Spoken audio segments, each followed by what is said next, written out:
గోదావరికి పులుసుల రాక ప్రారంభమైంది. దీంతో మత్స్యకారులు వాటిని పట్టేందుకు తెగ ఆరాట పడుతున్నారు. అయితే లభ్యత అంతంత మాత్రంగానే ఉంది.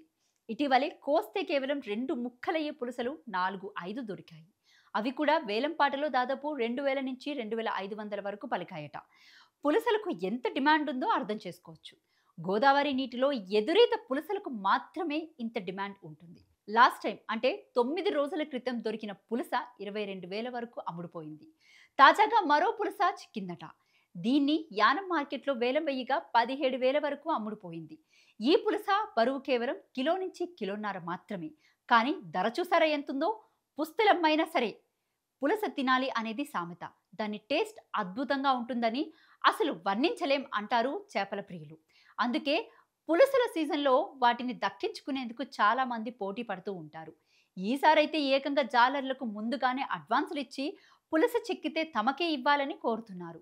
ఈసారి గోదావరికి ఎర్రనీరు వచ్చిన పులసలు మాత్రం అరుదుగానే చిక్కుతున్నాయట.